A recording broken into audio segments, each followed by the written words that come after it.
I discovered my husband's betrayal on a Tuesday morning in October, not with a confrontation or tearful confession, but with a spreadsheet and the quiet ping of a security alert from my home computer.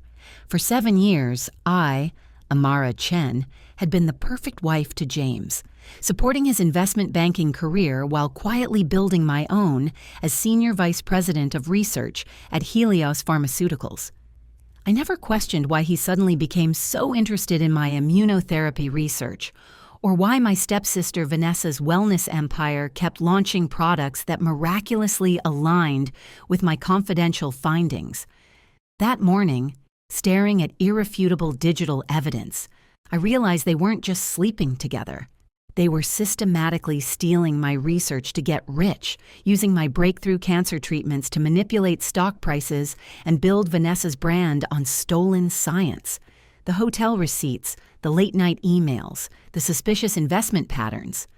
It all formed a perfect, devastating picture. My first instinct was to scream, to confront, to burn everything down. But as I sat there, watching my husband texting my stepsister about their plans to ship me off to Singapore so they could be together, a cold clarity washed over me. I am a scientist. I solve problems methodically, and these two people had just become the most interesting problem of my career. They thought I was oblivious. They thought I was expendable. They never considered that the same analytical mind that could revolutionize cancer treatment could also engineer their complete destruction. And I was about to prove just how catastrophically they had underestimated me. Before we start this video, buckle up, get ready and subscribe for a special surprise tomorrow. Amara Chen added the final touches to her makeup, glancing at the clock on the bathroom wall. The Helios Pharmaceuticals annual gala began in an hour, and James had promised to be home by now. She fastened her grandmother's jade earrings and smoothed her tailored black dress, designed to be elegant yet understated, just like her career approach. Her phone chimed with a text from Dr. Lawson, her boss. Congratulations again on the T-cell breakthrough. Board is ecstatic. Can't wait to toast to Phase 2 approval tonight. A small smile crossed her face. 3 years of obsessive work, countless 14-hour days in the lab, and finally her immunotherapy research was showing unprecedented results in clinical trials. Cancer patients who had exhausted all treatment options were showing remarkable improvements. This could change everything. "James," she called out, hearing the front door open. No response. She frowned and headed downstairs. The house was empty. Amara checked her phone again, finding a text from James. "Running late. Meet you there." She sighed, reaching for his suit jacket he'd asked her to bring to the dry cleaners. As she lifted it, a small paper fluttered to the floor. A hotel receipt from the Westmont, dated 3 days ago when James had claimed to be at a conference in Chicago.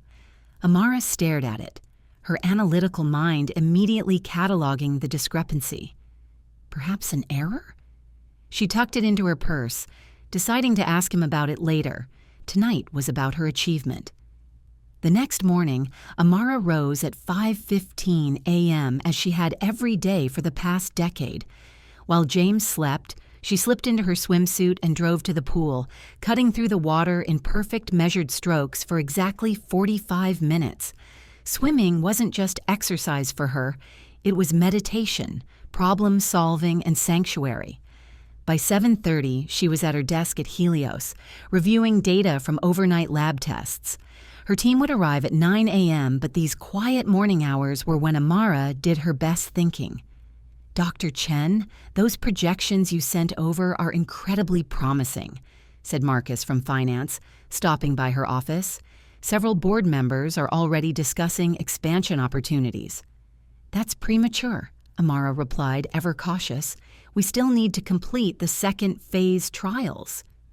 "Speaking of investments," Marcus continued, "your husband has quite the golden touch lately. That Immunovant stock he recommended to the board jumped 30% after their surprise FDA approval." Amara's hand paused over her keyboard. "James recommended Immunovant?" at the golf outing last month, said it was just a hunch, but it aligned perfectly with their announcement. A hunch about a competing therapy that had been neck and neck with Amara's own research area. She nodded politely as Marcus left, then pulled up their joint account statements. 3 large purchases of Immunovant stock had been made the week before the FDA announcement, using their shared investment fund. That evening, James was charming and attentive, bringing home her favorite takeout and asking detailed questions about her day. Amara answered mechanically, watching him with new awareness. "How's your stepsister?" James asked casually. "Still growing that wellness empire?" "Vanessa's fine. Her new supplement line is launching next month," Amara replied, remembering how Vanessa had peppered her with questions about anti-inflammatory compounds at their last family dinner. Good for her, from yoga instructor to CEO in 5 years. "Impressive," James said, his phone chiming. He glanced at it, a small smile appearing before he quickly tucked it away. Later that night, while reviewing research notes, Amara noticed an alert from the lab's security system. Someone had accessed her files remotely at 11:42 p.m. the previous evening, when she'd been asleep and James had been working late. The next morning, Amara installed tracking software on their home computer and added monitoring to her cloud accounts. It was surprisingly easy for someone with her access and connections in the IT department. For 3 days, she gathered data, watching patterns emerge with the detachment of a scientist observing an experiment. Access to her breakthrough research files at 2 a.m. James's hasty investment in NeuroCure Pharmaceuticals the next morning. Vanessa's Instagram announcement of a new scientifically formulated cellular repair serum the following week. Sunday dinner at her father's house became an exercise in controlled observation. Amara watched as James complimented Vanessa's business acumen, their fingers brushing as he passed the salt. She noted how Vanessa steered conversation toward Amara's research, asking seemingly innocent questions about cellular regeneration, while James listened intently. That night, Amara pretended to fall asleep on the couch. Through half-closed eyes, she watched James take photos of her research notes, then send a lengthy email with attachments from his private account. The final confirmation came Tuesday morning. James had said he had an early meeting with clients. Amara, for the first time in her structured life, called in sick to work. She followed his car not to his office building, but to the Westmont Hotel, where Vanessa's red convertible was already parked. Amara sat in her car, hands perfectly steady on the steering wheel. The scientist in her demanded complete evidence before reaching a conclusion. When she returned home, she used James's carelessly stored passwords to access his email. What she found was worse than a simple affair. Years of correspondence, detailed plans to exploit her research for financial gain, Vanessa's calculated questions designed to extract information for her wellness products, and most recently, their excitement about the Singapore position they were pressuring her to take, not for her career advancement, but to get her out of the way while maintaining access to her research. The betrayal wasn't just personal. It was professional, systematic, cold-blooded. Amara closed the laptop, her mind already formulating hypotheses, testing potential reactions, designing an experimental response. They had gravely miscalculated by underestimating her. Amara scrolled through 3 months of bank statements, methodically highlighting each unexplained withdrawal. $5,000 to an offshore account in the Caymans, $12,000 to something called V Wellness Holdings, obviously Vanessa's company, poorly disguised, nearly $30,000 in stock purchases, all in pharmaceutical companies competing with Helios. She reached for her coffee, finding it cold. The kitchen clock read 2:17 a.m. She'd been analyzing financial records for 6 hours straight, the same focus she applied to cancer research, now directed at understanding the full scope of her husband's betrayal. The joint account showed a consistent pattern. Large withdrawals following major breakthroughs in her research. James had always handled their investments, and she had trusted him completely. That trust had been weaponized against her. Working late again? James appeared in the doorway, his hair disheveled from sleep. He wore the expression of concerned husband perfectly. "Just reviewing some data," she answered, smoothly switching screens to actual work files. "Did I wake you?" He approached, placing his hands on her shoulders in a gesture that once felt comforting, but now made her skin crawl. "You work too hard. That's why this Singapore opportunity would be perfect. A change of pace, new challenges." Amara nodded noncommittally. "Maybe I'm still weighing the pros and cons." "What's to weigh?"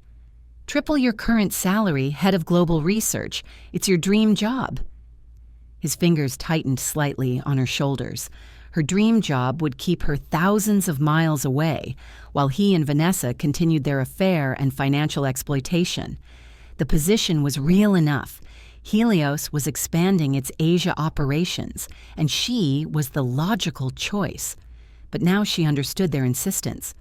"I'll have a decision next week," she said, closing her laptop. "Promise." The next day at work, Amara accessed the security logs for her research database, noting the pattern of external logins, always between midnight and 3 a.m., always from the same IP address, their home network. The latest login had accessed files on her groundbreaking T-cell enhancement protocol, the crown jewel of her research career. She checked financial news and found that NeuroCure Pharmaceuticals had announced a new immunotherapy research direction suspiciously similar to her work.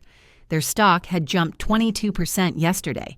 She pulled up James's investment account again and found he'd purchased 10,000 shares the week before the announcement. "Dr. Chen?" Her assistant knocked softly. "Your stepsister is here to see you." Vanessa swept in, designer yoga wear and perfect blowout, creating the wellness goddess image that had earned her 2 million Instagram followers. "Surprise lunch date with my brilliant sister? Too busy saving the world to eat?" It took every ounce of Amara's self-control to smile and grab her purse. "I could use a break." Over salads at an organic cafe, Vanessa probed with practiced casualness. "I'm formulating a new cellular revival serum. The market is obsessed with anything regenerative. You're working with T-cells, right? Any publicly available research I could cite?" Amara had always freely shared general information, flattered that her stepsister valued her expertise. Now she recognized the pattern. Vanessa launching products that incorporated simplified versions of Amara's research findings before they were publicly announced. "Most of what I'm doing is proprietary until publication," Amara said, watching disappointment flicker across Vanessa's face. "But I can send you some basic review articles on cellular regeneration." "You're the best." Vanessa touched her arm affectionately. "James mentioned you might be moving to Singapore?" "That would be amazing for your career. Though we'd miss you terribly, of course." "Of course." That night, pretending to work late at the office, Amara followed James again, this time to Vanessa's downtown loft. She parked across the street, taking clinical photographs as they embraced in the doorway. 2 hours later, she watched them share a passionate kiss goodbye. Back at home, Amara used James's password pattern to access his secondary email account. The evidence was damning. Hundreds of emails with Vanessa, sharing Amara's research, planning investment strategies based on her work, discussing how to extract more information from her. The most recent exchange was the most painful, from Vanessa. "Singapore is perfect. She'll be isolated, focused on proving herself while sending us everything. The distance will give us freedom." From James. "Already moving money to our private accounts. Once she accepts the position, we'll have 3 to 5 years minimum to capitalize on her research. By then, we'll have enough to disappear completely if necessary." Amara sat motionless, absorbing the calculated betrayal. Not just an affair born of passion or weakness, but a long-term strategic exploitation of her work and trust. The scientist in her noted her physical reactions with detachment: elevated heart rate, constricted breathing, peripheral temperature drop. The emotional response was harder to process, a mixture of rage, humiliation, and a cold, clarifying purpose. She spent the night swimming, lap after punishing lap, until the pool manager gently told her they were closing. In the locker room shower, she finally allowed herself to cry, brief and private, before shutting down the emotion entirely. By morning, Amara had moved beyond shock to strategy. She contacted a divorce attorney, carefully explaining the situation without revealing her plans. Unfortunately, the attorney explained, proving they used your research for financial gain would be challenging without a whistleblower. In this state, you're looking at a standard division of assets. He could claim the investments were his expertise, not stolen information. And my research? Amara asked. Unless you can prove conclusively they stole intellectual property and profited from it, the court would view it as marital property. He supported your career, you've supported his. The judge won't care about the technical details. Amara thanked her and ended the call. The legal system wouldn't provide justice. She would need to design her own. She opened a new document on her secure work computer and began to formulate a plan, applying the same meticulous methodology she used in her research: hypothesis, experimental design, controlled variables, measurable outcomes. The experiment she was designing now had a simple, elegant purpose: complete destruction. Amara sat in her car outside the hotel, gripping the steering wheel so tightly her knuckles turned white. The valet had just taken James's BMW, and through the lobby windows she could see him checking his phone impatiently. 5 minutes later, Vanessa arrived in her signature red convertible, rushing inside with the practiced nonchalance of someone accustomed to secret meetings. Back at home, Amara logged into James's email using the password pattern she'd identified. Years of methodical organization made the task straightforward. She'd always categorized and analyzed data for a living. What she found made her physically ill. The correspondence dated back 3 years, beginning shortly after her first major research breakthrough. The initial emails were flirtatious, evolving quickly into explicit messages about their affair, but interspersed were constant references to Amara's work. "I just checked her notes on the Henderson trial," James had written. "Results are exceeding expectations. Buy NeuroCure and Immunogen before the announcement next month." "Using that T-cell activation mechanism you described for my new supplement line," Vanessa had replied. "The manufacturer says it's revolutionary. My pre-orders have tripled." Amara downloaded everything, organizing the evidence chronologically. 3 years of systematic exploitation. 3 years of using her research to enrich themselves while planning their future together. 3 years of James returning from Vanessa's bed to sleep beside her. The most damning emails were the recent ones discussing Singapore. "Once she accepts the position, we'll have everything we need," James wrote. "She'll be isolated, dependent on me for emotional support, sending all her research updates directly to us. The distance gives us freedom while maintaining access to her work." "Perfect arrangement," Vanessa had replied. She's always been clueless about how valuable her research is beyond medicine. Such a waste keeping it locked in academic journals when we can monetize it properly. Amara closed the laptop and walked mechanically to the bathroom, turning the shower to its hottest setting. Under the scalding water, she finally allowed herself to break down, silent tears mixing with the spray. Not just for the betrayal, but for her own blindness. All the signs had been there, but she'd been too consumed with her work, too trusting of the 2 people closest to her. She stayed under the water until it ran cold, then dressed and drove to the university pool. At 2 a.m., the facility was technically closed, but the night security guard knew her well enough to let her in without question. She swam for hours, pushing her body to exhaustion, lap after punishing lap until her muscles screamed for mercy. By dawn, her mind had achieved a cold clarity. She understood now what needed to be done. At home, she dried her hair and dressed for work as usual. James was still sleeping, unaware she had been gone for hours. She studied his face, relaxed in sleep, and felt nothing but a clinical interest in the psychology of betrayal. How had he justified it? Did he feel any guilt at all? The questions were academic now, irrelevant to her plan. Her first consultation with a divorce attorney was illuminating but disappointing. Without conclusive proof that would stand up in court, she faced losing half her assets in a divorce.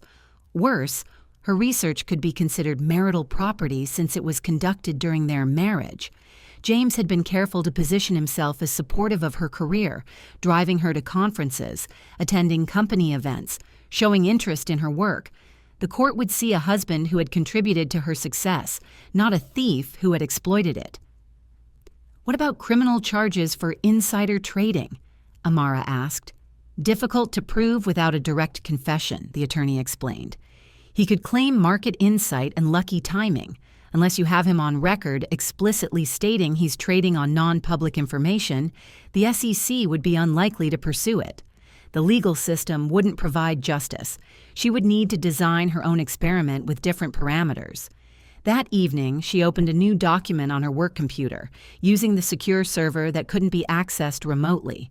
She titled it Protocol 37 and began outlining her approach with the same methodical precision she applied to her research. Step 1 would be gathering comprehensive evidence while appearing completely unaware. She needed to understand the full scope of their betrayal, identify all vulnerabilities, and design a strategy that would be untraceable back to her. Step 2 would involve creating a controlled environment where she could manipulate variables without detection. Her position at Helios gave her tremendous influence over what research data was released, when, and in what form. Step 3 would be implementation, a precisely timed sequence of events that would dismantle James's career, Vanessa's business, and their relationship, using their own greed and dishonesty as the weapon. The final step would be her extraction from the situation, her own career and reputation, not just intact but enhanced. She worked through the night, refining her approach, identifying potential complications and solutions. By morning, Protocol 37 was complete, a comprehensive plan for systematic destruction that would leave nothing but scorched earth behind. The scientist in her admired the elegance of the design. The betrayed wife in her took grim satisfaction in its ruthlessness, but she needed to maintain absolute emotional control. This was an experiment now, and she was both the principal investigator and a variable to be controlled. When James woke and found her already dressed for work, he seemed surprised. "Early meeting?" "Yes," she replied with a practiced smile, "and I've been thinking about Singapore. Tell me more about that opportunity." "Singapore would be perfect for you," James said, sliding the official offer letter across the breakfast table. "Global Research Director for Helios Asia Pacific. You've earned this." Amara studied his face, noting the micro-expressions she'd previously missed, the slight tightening around his eyes, the controlled enthusiasm that didn't quite reach his pupils. She took the letter, skimming its contents while formulating her response. "It's certainly prestigious," she said carefully. "The salary is impressive." "3 times what you make now," James pointed out, pouring himself more coffee, "and they're offering a substantial research budget, complete autonomy. And complete isolation, thousands of miles from headquarters, dependent on video calls and emails to maintain connections. The perfect arrangement for someone planning to exploit her work while carrying on an affair. "I'd miss you," she said, watching his reaction. 18 months is a long separation. "We'd make it work," he assured her, reaching for her hand. "I could visit every few months, and think of what this would do for your career." "I'll need time to consider it properly, run some projections, talk to colleagues who've done similar relocations." "Of course," he said, squeezing her hand, "but don't overthink this. Sometimes you need to take the leap." Later that day, Amara's phone lit up with a call from Vanessa. "James told me about Singapore. This is huge." Vanessa's voice bubbled with excitement that Amara now recognized as calculated. "We should celebrate. Dinner this weekend?" "Sure," Amara replied, "though I haven't accepted yet." "What? Why not?" The sharp edge in Vanessa's voice was poorly concealed. "This is your dream job. There are complications. I'd be leaving my research team in a critical phase." "They're adults, they'll manage," Vanessa dismissed. "You can't sacrifice your career advancement for them." "No," Amara thought. Only for you and James.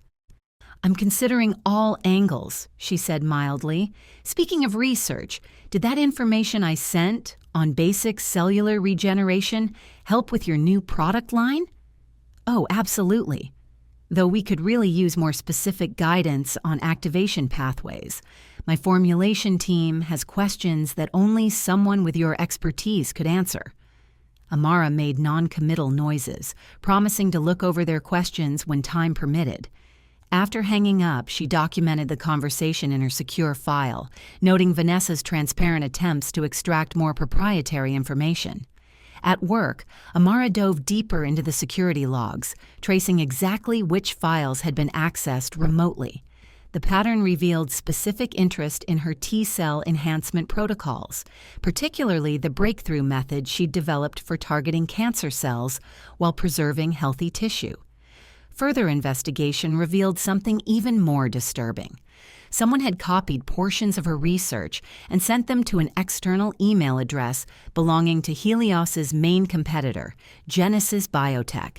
The timestamp matched perfectly with James's late-night work session 3 weeks ago. He wasn't just using her research for investments, he was selling it to competitors. Amara contacted a trusted colleague in IT security, framing her request carefully. I'm concerned about potential data breaches in our research division, she explained. I need a monitoring system that alerts me to any unusual access patterns without triggering official security protocols yet. I want to verify my suspicions before causing a company-wide panic. Within hours, she had sophisticated tracking software, monitoring every access to her files, recording screenshots and actions taken. Meanwhile, she began the most critical phase of her plan, creating controlled information designed specifically as bait. In a secure partition that couldn't be accessed remotely, she continued her legitimate research. But in the files that James could access, she began introducing subtle alterations to her data. Nothing immediately obvious, but changes that would lead to catastrophically wrong conclusions if someone tried to use the information. These altered files described a breakthrough in her T-cell enhancement protocol that suggested imminent FDA approval for a treatment that was, in reality, still months away from consideration. She included falsified trial results showing miraculous success rates and minimal side effects, knowing James would immediately recognize the investment potential. To ensure the trap was set properly, she left her laptop open one evening while preparing dinner, the altered files prominently displayed. When she returned, she noted the slight change in screen position. James had taken the bait. That night, she tracked his online activity as he researched pharmaceutical stocks, particularly focusing on companies that would benefit from her supposed breakthrough. Just as she predicted, he made substantial investments in BioNexus Therapeutics, the company most positioned to capitalize on T-cell enhancement approvals. The next day, she received a text from Vanessa. Lunch tomorrow? Need your brilliant brain for my new cellular rejuvenation serum, launching next month. Amara smiled, knowing exactly what Vanessa wanted. The ingredients list she would provide would perfectly match the falsified research James had accessed, creating products destined for spectacular failure. Phase 1 of Protocol 37 was proceeding exactly as designed. The trap was set, the bait taken. Now she needed only to wait for the pressure to build while she prepared the next stage.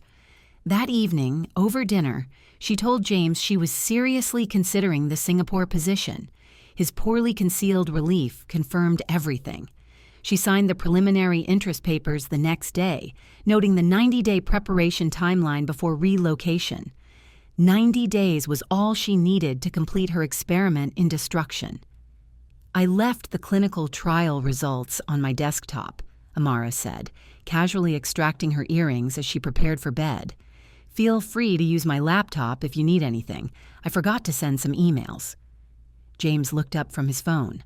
No worries, I've got mine. Mine's faster for large files, she insisted, knowing his laptop was having performance issues he'd been complaining about all week. Besides, yours has been running slow. True, he agreed, too readily. Thanks. Amara smiled and disappeared into the bathroom. Through the partially open door, she watched his reflection in the mirror as he glanced at the bathroom door before quickly opening her laptop. His fingers moved rapidly over the keyboard, accessing files, taking screenshots. She couldn't see exactly what he was viewing, but the tracking software she'd installed would record everything. She took her time with her skincare routine, giving him ample opportunity to explore the carefully crafted files she'd left accessible. When she emerged 20 minutes later, James was back on his phone. Her laptop closed, but not in exactly the same position she'd left it. "Find what you needed?" she asked innocently. "Oh, I didn't end up using it," he lied smoothly. "Got distracted by some work emails." "Anything important?" "Just portfolio updates. Market's looking strong for biotech next quarter." "I'm sure it is," she thought. The next morning, her monitoring software confirmed he'd accessed the fabricated research files, showing her T-cell enhancement protocol was achieving unprecedented success in trials. He'd taken screenshots, downloaded key documents, and sent them to his private email account and to Vanessa. Amara's actual research was promising, but faced significant hurdles before FDA approval. The falsified version suggested these hurdles had been secretly overcome, and internal Helios documents indicated approval was virtually guaranteed within months. She checked financial records that evening. As expected, James had made substantial investments in BioNexus Therapeutics, the company most positioned to benefit from T-cell enhancement breakthroughs. He'd used their joint investment fund, leveraging almost every available asset. Phase 1 complete. For Phase 2, Amara arranged lunch with Vanessa, who was practically vibrating with excitement when they met at her favorite organic cafe. "I need your brilliant brain for my new cellular rejuvenation product line," Vanessa gushed. "We're launching next month, and my team has some technical questions only you can answer." "Happy to help," Amara said, projecting genuine warmth. "Tell me what you're working on." Vanessa outlined a skincare and supplement line, claiming to enhance cellular regeneration through T-cell activation pathways. Concepts clearly lifted directly from Amara's research. She presented a list of ingredients her team had recommended, seeking Amara's validation. "These are good starting points," Amara said thoughtfully, taking the list and making strategic annotations. She recommended specific ingredient ratios and combinations that matched her falsified research perfectly. "This particular compound structure should be especially effective based on what we're seeing in trials." "This is why you're the genius in the family," Vanessa said, photographing Amara's notes. "I'm just the pretty face who sells things." "Don't underestimate yourself," Amara replied, noting how Vanessa preened at the compliment. "You've built an impressive business." "Speaking of business, have you decided about Singapore?" "It's such an amazing opportunity." "I've signed the preliminary acceptance paperwork," Amara confirmed, watching satisfaction flash across Vanessa's face. "The transition timeline is about 3 months." 3 months. "That's perfect," Vanessa said, then quickly corrected herself. "I mean, we'll miss you terribly, but that gives you time to properly prepare." "Exactly," Amara agreed. "Plenty of time to tie up loose ends." That evening, Amara finalized the next critical component of her plan. She deliberately, accidentally, left a highly confidential internal Helios memo on her desktop. A fabricated document suggesting FDA fast-track approval for the T-cell treatment was virtually guaranteed. The memo included projected stock valuations showing BioNexus Therapeutics would likely triple in value upon announcement. As expected, the monitoring software recorded James accessing and downloading this document at 1:37 a.m. By morning, financial alerts showed he had taken out a personal loan against their home to purchase additional BioNexus stock, as well as options that would expire worthless if approval didn't come through within 60 days. Meanwhile, Amara continued her legitimate research at Helios, keeping it strictly on secure servers. She methodically documented the actual progress of the T-cell enhancement protocol, highlighting the challenges and safety concerns that made immediate approval impossible. This documentation would be crucial later. She also established connections with key regulatory officials, industry journalists, and financial analysts under the guise of normal professional networking. These contacts would prove invaluable when the time came to expose the full extent of James and Vanessa's activities. At home, she maintained a perfect facade of normalcy, discussing Singapore preparations with enthusiasm. She even suggested they look at properties online together, noting which ones James seemed to prefer, knowing he was mentally calculating how long he would need to maintain the pretense of a long-distance marriage. "I'm thinking we should consolidate our investments before I go," she mentioned over dinner. "With the currency exchange rates and international banking complications, it might be simpler." "Let me handle that," James said quickly. "You focus on research transition. I've got the financial side covered."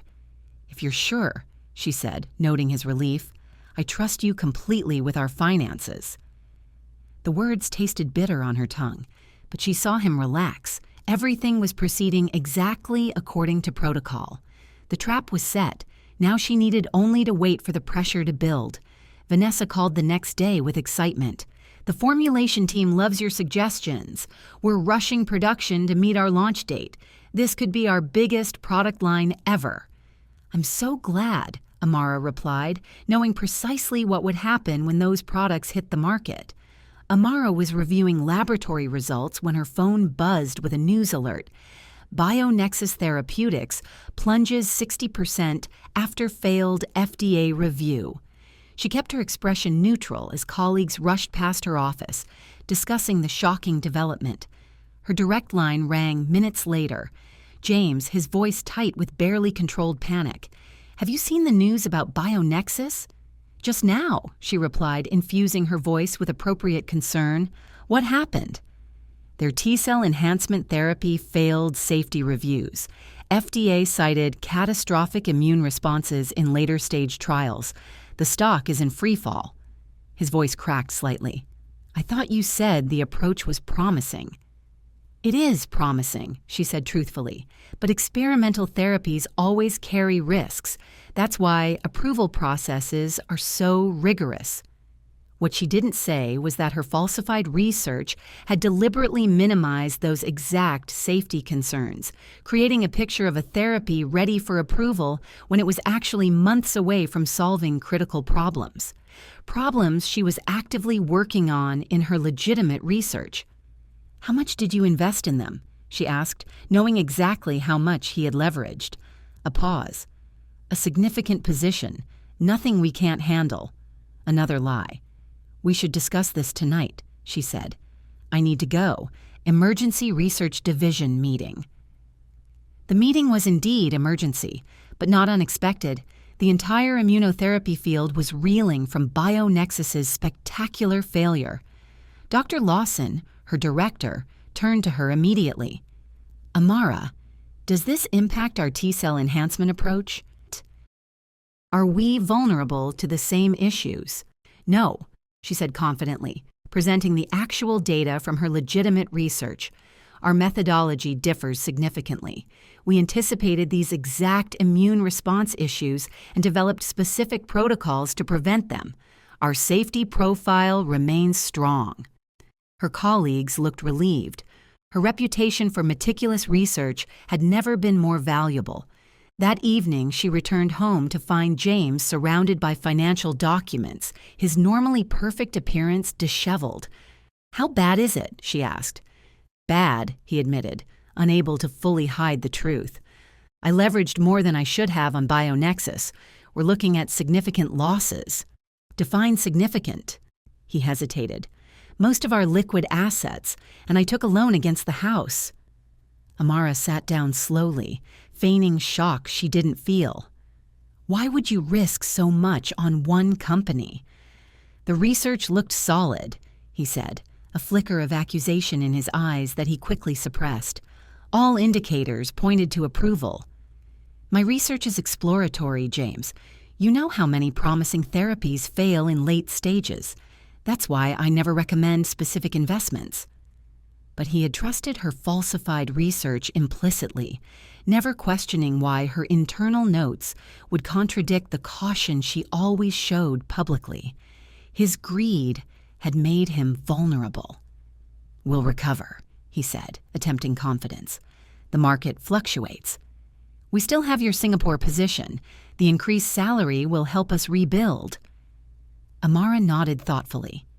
"True. Though I'm concerned about this affecting my credibility at Helios. If people learn my husband bet heavily on a failed therapy in my research area—" Fear flashed across his face. "No one needs to know the specifics of our investments." "Of course," she agreed. "Let's keep this between us." Her phone rang, Vanessa sounding frantic. "We need to talk, now." Amara excused herself, taking the call in her home office. Vanessa didn't bother with pleasantries. "We're getting reports of adverse reactions to the cellular revival serum. Severe rashes, inflammation. The customer service line is flooded with complaints." "What symptoms exactly?" Amara asked, knowing precisely what they would be. Vanessa described reactions that matched exactly what would happen when the ingredients Amara had recommended were combined in the specified ratios. Not dangerous enough to cause permanent harm, but dramatic and visible enough to create a significant crisis. "This is a disaster," Vanessa continued. "The launch event is in 3 days. Major influencers already have product samples." "Send me the exact formulation," Amara said calmly. "I'll review it immediately." When the document arrived, Amara made a show of studying it carefully. "I see the problem. The manufacturing process must have altered the molecular structure of the compound. The ingredients are correct, but the interaction is creating an inflammatory response." "Can you fix it?" "Not in 3 days," Amara said regretfully. "This would require reformulation and new testing. We're looking at months, not days." Vanessa made a sound of pure distress. "My biggest sponsors are expecting this launch. I've invested everything in this product line." "I'm so sorry," Amara said. "I should have anticipated this possibility." Later that night, James received a panicked call from Vanessa. Amara pretended to be asleep but listened as he paced in the hallway. "Everything's falling apart," he whispered harshly. "The BioNexus investment is decimated. Your product launch is imploding, and I've just been called into an emergency meeting with the partners tomorrow. Someone's asking questions about my investment timing." Amara closed her eyes, satisfaction warming her chest. The first dominoes were falling exactly as planned. James would soon discover his firm was holding him personally responsible for the massive losses his clients had incurred based on his BioNexus recommendations. Recommendations supported by insider information that proved catastrophically wrong. Meanwhile, Vanessa's carefully constructed wellness empire was facing its first major scandal, with influencers already posting videos of angry red rashes from her scientifically formulated miracle products. Protocol 37 was proceeding with textbook precision. The pressure was building. Soon the cracks would become fractures, and fractures would become complete structural failure. Amara stepped into the kitchen to find James staring blankly at his laptop, still wearing yesterday's clothes. His normally meticulous appearance had deteriorated over the past week, a physical manifestation of his crumbling professional life. "You didn't come to bed," she observed, starting the coffee maker. "I've been placed on administrative leave," he said flatly, "pending investigation of my investment recommendations." Amara allowed appropriate shock to register on her face. "What? Why?" "The timing of my BioNexus recommendations. The firm is concerned I had access to information that wasn't public." He looked up at her, searching her face. "They're suggesting insider trading." "That's absurd," she replied, maintaining perfect composure. "Your recommendations were based on market analysis. You've always been careful about regulatory compliance. Several major clients lost millions. They're demanding answers." He ran his hands through his disheveled hair. "I need your help, Amara." "Of course," she said, sitting beside him. "Whatever you need." "Your research notes on T-cell therapies. I need to show my investment thesis was based on legitimate analysis of publicly available information. If I can demonstrate I had rational reasons beyond insider knowledge, the investigation might go away. Amara hesitated deliberately. I'd have to be careful what I provide. Most of my work is confidential until publication.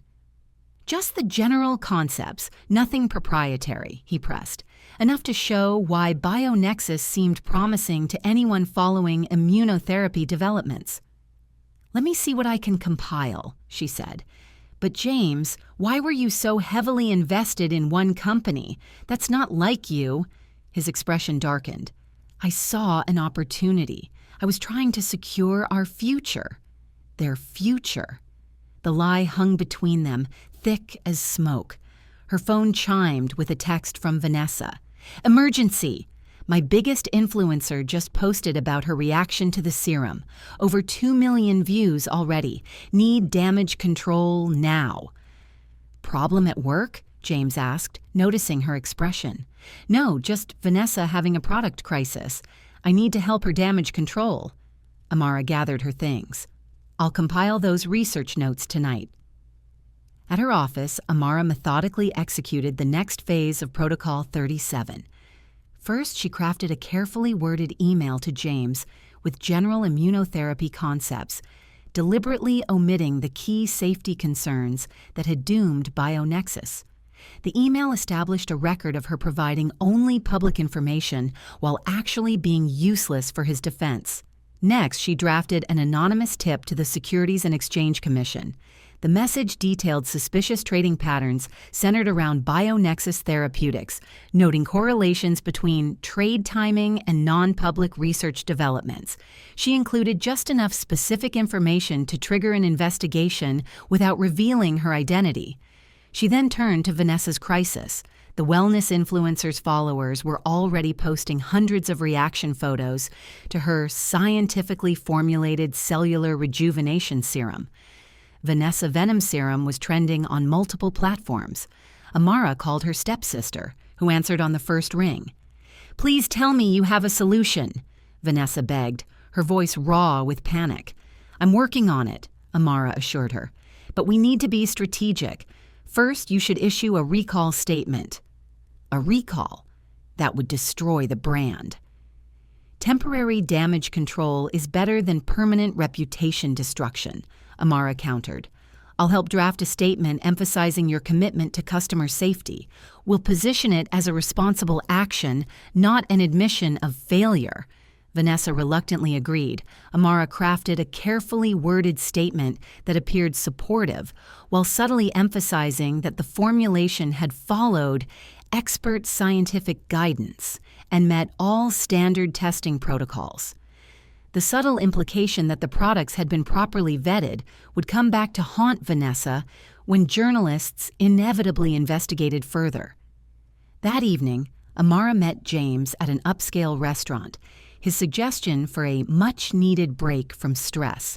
In reality, he needed to ask for money. The administrative leave is unpaid, he explained after ordering an expensive bottle of wine. And with the BioNexus losses, we're in a difficult position temporarily. How difficult? She asked, already knowing the answer. We need liquidity to cover the loan payments on the house. I was thinking we could use your emergency fund. Her emergency fund. The separate account she'd maintained throughout their marriage. The one asset he hadn't been able to access and leverage. That's for genuine emergencies, she said carefully. Is there no other option? It's just a short-term loan, he insisted. Once this investigation clears, I'll be reinstated. Things will return to normal. Amara nodded thoughtfully. Let me consider it. We should look at all options before touching emergency funds. His relief was palpable, assuming her consideration meant eventual agreement. She changed the subject, asking about his upcoming meeting with the firm's ethics committee. As he detailed his defense strategy, she mentally noted each claim that her upcoming evidence would systematically dismantle. Later that night, after James had finally fallen into exhausted sleep, Amara executed the most critical component of her plan. Using a secure VPN connection, she compiled and encrypted a comprehensive dossier, screenshots of James accessing her confidential files, timestamps correlating perfectly with his investment activities, email exchanges with Vanessa discussing how to monetize her research. She transmitted this dossier to a secure account only she could access, insurance for the perfect moment. Then she systematically backed up and removed the monitoring software from their home devices, eliminating any trace of her surveillance. The pressure was building exactly as designed. Now she needed only to prepare for the inevitable moment when desperation would drive James and Vanessa to more extreme measures. When that happened, she would be ready. "We need to talk," James said, his voice unfamiliar, tight with an emotion Amara had never heard from him before: fear. She looked up from her laptop where she'd been reviewing Singapore relocation documents. "What's wrong?" "The SEC has frozen my accounts. All of them." He paced their living room, hands trembling slightly. Someone filed a whistleblower complaint alleging insider trading related to BioNexus. Amara set her laptop aside, arranging her features into an expression of shocked concern. "That's impossible. Who would do that?" "I don't know," he said, running his hands through his hair. "But they had specific dates, transaction amounts, everything. They're claiming I had access to non-public information about the FDA review." "What did your lawyer say?" "To cooperate fully while they build a defense." He stopped pacing, looking at her with naked desperation. "Amara, I need access to your emergency fund, just temporarily, for legal fees." She hesitated, allowing appropriate concern to show. "Of course I want to help, but that money is our only remaining safety net. How serious is this?" "Very." His voice cracked. "If they find enough evidence to charge me formally, we're looking at potential criminal penalties. I could go to prison." Amara stood, moving to comfort him with a gentle hand on his arm. The touch made her skin crawl, but she maintained the facade. "We'll figure this out. Let me review our options." His phone buzzed. "Vanessa." He answered on speaker, too distracted to be secretive. "It's getting worse," Vanessa said without preamble. "A customer is threatening a class action lawsuit over the reactions, and Glow Beauty just canceled their $5 million sponsorship deal." "I can't deal with this right now," James snapped. "I'm facing an SEC investigation." "What? How does that affect our plan?" Vanessa's voice rose in panic. James glanced at Amara, realizing too late his mistake. "I'll call you back," he said quickly, ending the call. "What plan?" Amara asked quietly. James composed himself, attempting a reassuring smile that didn't reach his eyes. "Just business contingencies Vanessa and I were discussing." "Nothing important." "You seem very involved in her business affairs," Amara observed. "I had no idea you were advising her so closely." "She's family," he said dismissively. "Listen, about that emergency fund." "I need time to think," Amara replied. "This is all happening so fast." The next morning, Amara received the call she'd been anticipating. James's firm had seized his devices and emails as part of their internal investigation. Among those emails, the extensive correspondence with Vanessa, including explicit messages about their affair and detailed discussions about exploiting Amara's research. "Dr. Chen," the firm's compliance officer said gravely, "we feel obligated to inform you of certain discoveries during our investigation of your husband. There are materials of a personal nature that may be distressing." "What kind of materials?" she asked, infusing her voice with confusion. "Evidence of an ongoing relationship with your stepsister, Vanessa Ellis, and discussions regarding your research being used for investment decisions. We're required to share this with the SEC, but wanted to inform you personally first." Amara allowed a lengthy silence, then in a carefully controlled voice, "I appreciate your professional courtesy. I'll need copies of everything for my attorney." When James returned home that evening, Amara was waiting in the living room, a glass of wine in hand, her laptop open to his emails with Vanessa. "Your firm called me today." she said calmly. They were quite thorough in their investigation. The color drained from his face as he saw the screen. For once, he had no smooth explanation, no charming deflection. Amara, I can explain. Can you? Explain how you've been sleeping with my stepsister for 3 years, or how you've both been systematically stealing my research to enrich yourselves. Or perhaps explain your plan to ship me off to Singapore while you enjoyed my house and continued exploiting my work. Her voice remained perfectly level, clinical almost, which seemed to unnerve him more than if she'd screamed. It's not what it looks like, he attempted. No? Once she accepts the Singapore position, we'll have everything we need. She'll be isolated, dependent on me for emotional support, sending all her research updates directly to us. She quoted from memory. That seems remarkably clear. He sank into a chair, defensive posture collapsing. How long have you known? Long enough to document everything, she replied. Every file access, every investment based on stolen information, every product Vanessa developed using my research. What are you going to do? He asked, voice hollow. That depends on you. Amara closed the laptop. The SEC investigation is just beginning. Vanessa's business is imploding. Your professional reputation is in tatters. But things could get much worse. Are you threatening me? I'm stating facts. I have evidence that would guarantee criminal charges for both of you. Intellectual property theft, securities fraud, wire fraud. But releasing that evidence would also damage my professional standing and Helios's reputation. She took a deliberate sip of wine.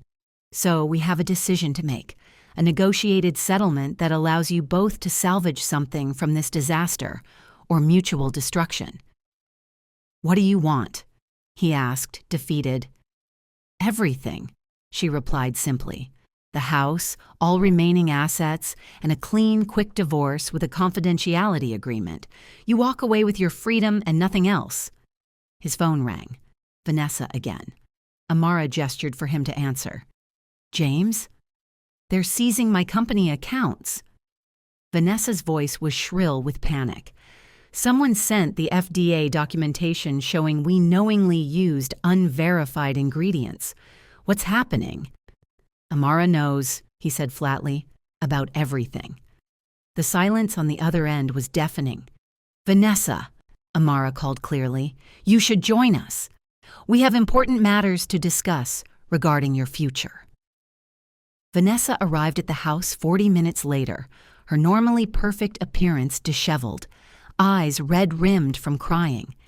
She stopped short in the doorway when she saw Amara sitting calmly on the sofa, a glass of wine in hand, James slumped in the armchair across from her.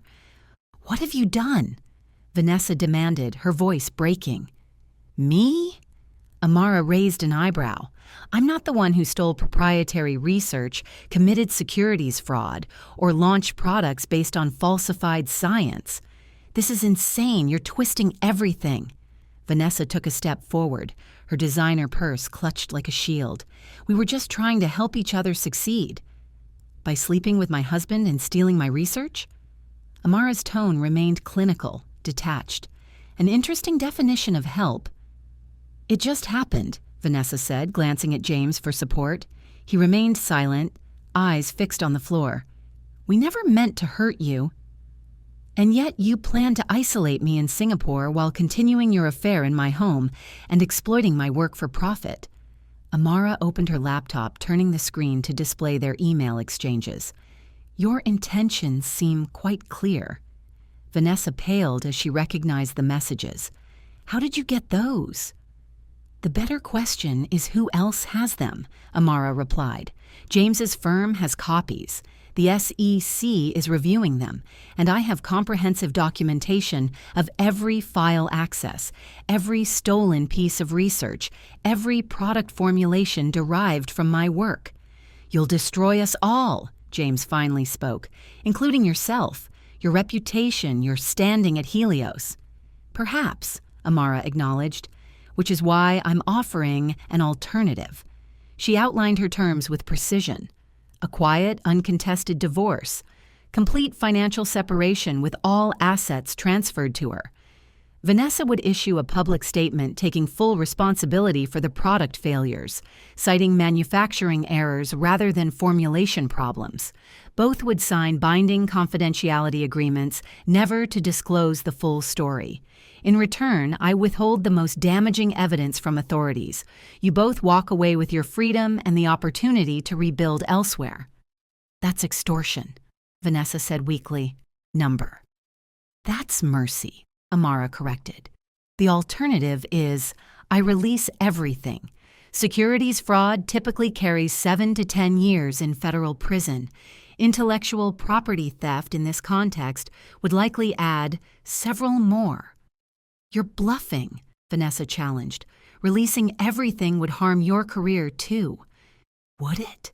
Amara asked, her voice dangerously soft. The brilliant researcher who discovered her husband and stepsister were exploiting her work and systematically dismantled their scheme without compromising her professional obligations. That sounds like someone who would be respected, not damaged. She stood, straightening her already impeccable posture. I've already discussed the situation in hypothetical terms with Helios legal counsel. They're prepared to support me fully when the situation becomes public, which it inevitably will once the SEC investigation advances. James and Vanessa exchanged panicked glances. The reality of their situation was finally sinking in. Everything was unraveling with breathtaking speed. How long have you known? James asked, his voice hollow. Long enough to document everything, long enough to understand exactly who you both are. Amara's expression remained perfectly composed, betraying no emotion. You have 24 hours to decide. After that, I release everything to the authorities, regardless of consequences. And if we agree to your terms? Vanessa asked. You sign the papers my attorney is preparing, make the statements we draft for you, and disappear from my life permanently. You'll have your freedom and the opportunity to rebuild elsewhere. Nothing more. What about the SEC investigation? James pressed. I can't make that disappear. I'm aware, but there's a significant difference between the evidence they currently have and what I could provide. One might lead to fines and professional censure. The other guarantees criminal charges. Amara gathered her laptop and wine glass, preparing to leave the room. 24 hours. My attorney will contact you both tomorrow. I suggest you be prepared to sign immediately. As she reached the doorway, Vanessa called after her. How did you do it? The BioNexus failure, my product reactions, everything falling apart simultaneously? Amara turned, allowing herself the smallest of smiles. I'm a scientist. I design experiments, control variables, and analyze results. You simply became my most interesting experiment. She climbed the stairs to the guest bedroom, where she'd moved her belongings days ago. Behind her, she could hear James and Vanessa's frantic, hushed conversation devolving into recriminations. Their partnership was already fracturing under pressure. Protocol 37 was in its final phase, proceeding exactly as designed. By this time tomorrow, the legal separation would be initiated. Within weeks, the divorce would be finalized. James would face professional consequences for his investment activities, but avoid criminal charges. Vanessa's business would survive, though significantly diminished, and Amara would emerge not as a victim, but as someone who had faced betrayal with calculation and precision rather than emotional chaos. Her professional reputation would remain intact, her research protected, her future secured. She opened her laptop and reviewed the Singapore offer once more, then crafted a polite email declining the position, citing her commitment to the current research phase at Helios headquarters. Singapore had never been her destination, only a lever in a complex mechanism designed to reveal truth and deliver consequence. The experiment was nearly complete, and the results were exactly as hypothesized. 7 weeks after her confrontation with James and Vanessa, Amara stood at the podium at the annual Helios Pharmaceuticals Innovation Gala, accepting the company's highest research honor. The ballroom was filled with industry leaders, scientists, and investors, all focused on her as she delivered her acceptance speech. "Medical research is built on truth," she said, her voice clear and steady. "We cannot rush breakthroughs or fabricate results. We cannot allow financial pressures or personal ambitions to compromise scientific integrity. The T-cell enhancement therapy we're developing could transform cancer treatment, but only if we honor the methodical, sometimes frustratingly slow process of proper research." She scanned the audience, noting the approving nods from colleagues and regulators. In the back of the room, she spotted a familiar figure slipping in late. James, looking thinner and significantly less polished than when she'd last seen him. Their divorce had been finalized 3 weeks earlier, record speed thanks to his complete capitulation to her terms. "Tonight, I'm announcing a new research initiative," she continued. "Building on our T-cell enhancement protocols, we've developed a novel approach that addresses the safety concerns that have plagued similar therapies. This breakthrough renders previous methodologies essentially obsolete." This was her masterstroke. The announcement wasn't just a scientific advancement, but a final neutralization of any value the stolen research might still hold. The information James and Vanessa had taken was now worthless, their entire scheme retroactively futile. After her speech, colleagues surrounded her with congratulations. Dr. Lawson, the research director, pulled her aside. "The board is impressed not just with your research, but how you've handled the personal challenges. Not many could maintain such professionalism while navigating a divorce and family complications." The family complications had been carefully managed in the company narrative. No one knew the full story, just that James had made unfortunate investment decisions that coincided with her stepsister's product formulation issues. The confidentiality agreements had held firm. "Thank you," she replied. "I've always believed in compartmentalization." As the crowd thinned, James approached, hesitating at the edge of her conversation circle until she was alone.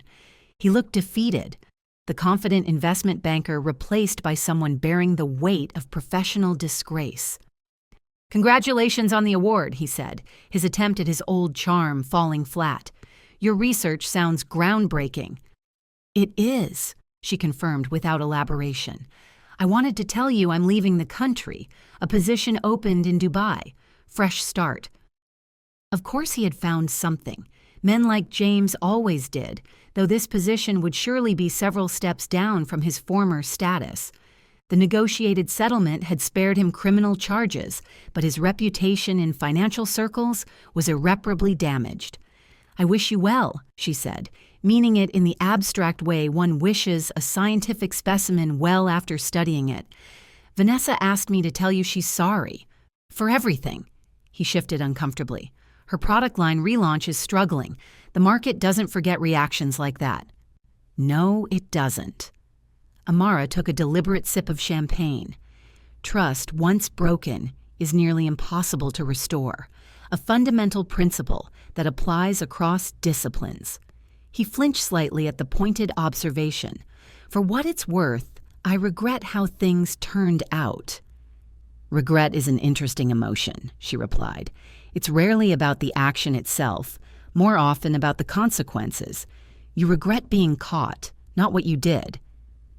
Before he could respond, Dr. Lawson appeared at her side. "Amara, the FDA commissioner, would like a word about the new research protocol." She nodded to James with finality. "Goodbye, James. I hope Dubai provides the fresh start you're seeking."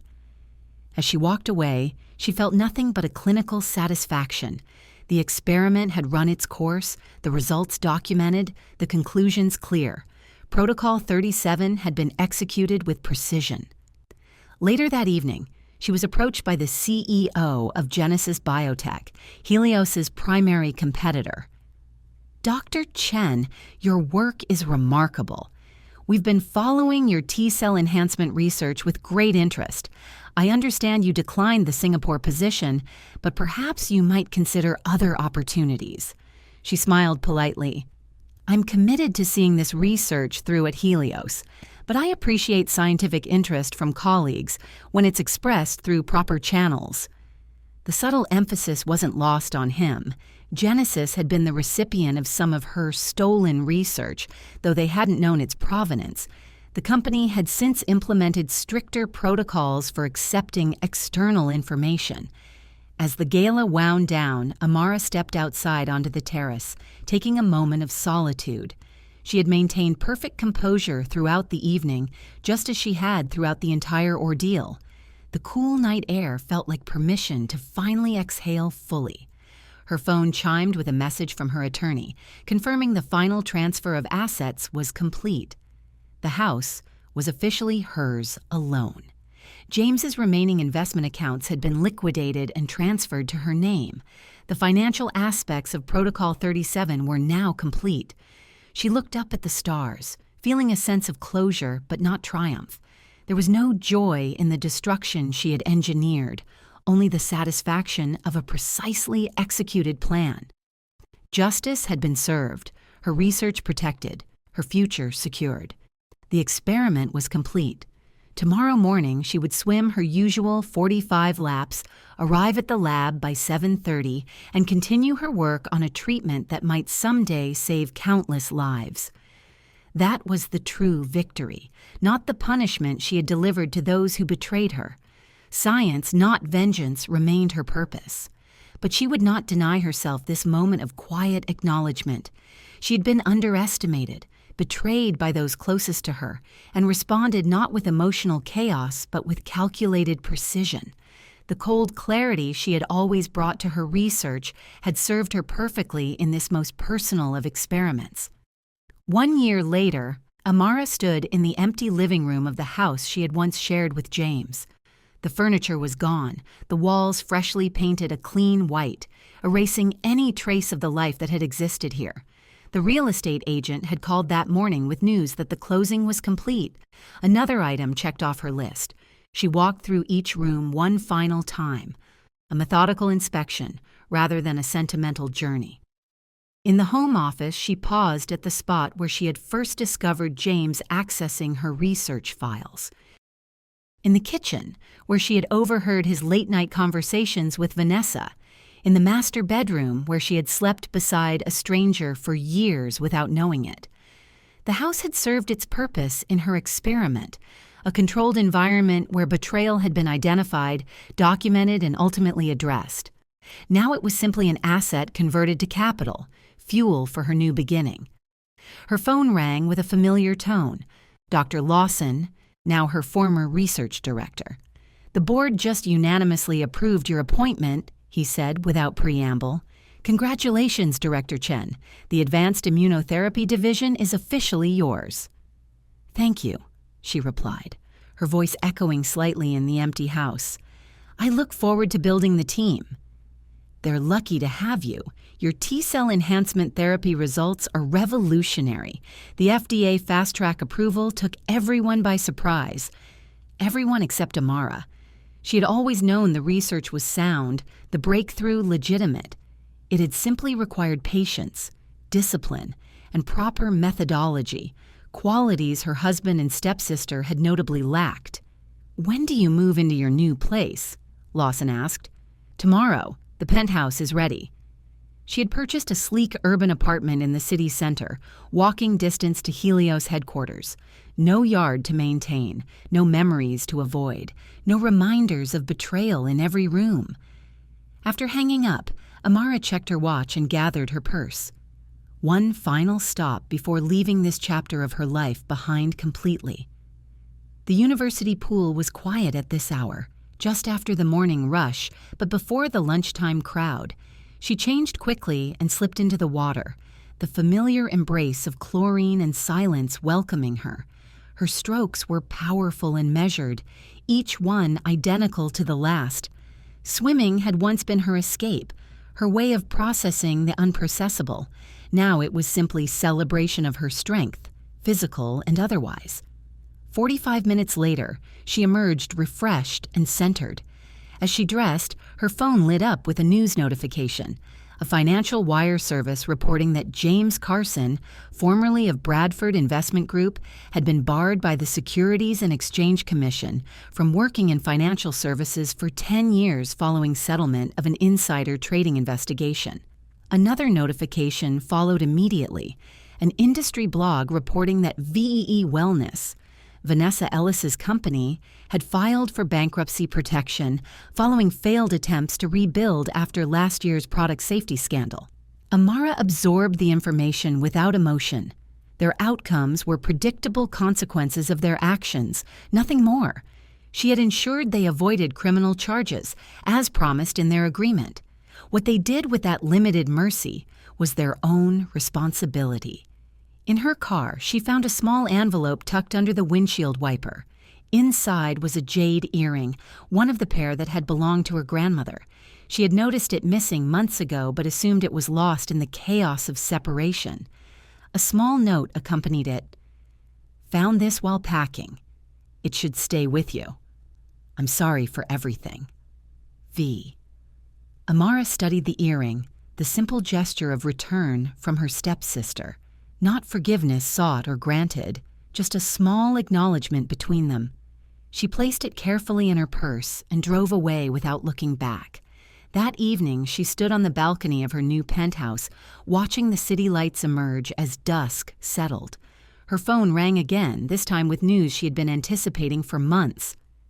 "Dr. Chen, this is Dr. Marshall from the FDA Approval Committee. I wanted to personally inform you that your T-cell enhancement therapy has received final approval.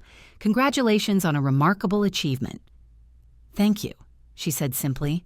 "When can we begin patient treatments?" "Immediately. The paperwork will be processed by morning." Amara ended the call and looked out at the city spread before her.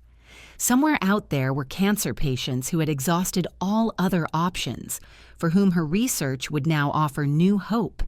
That was the true vindication, the real purpose behind everything.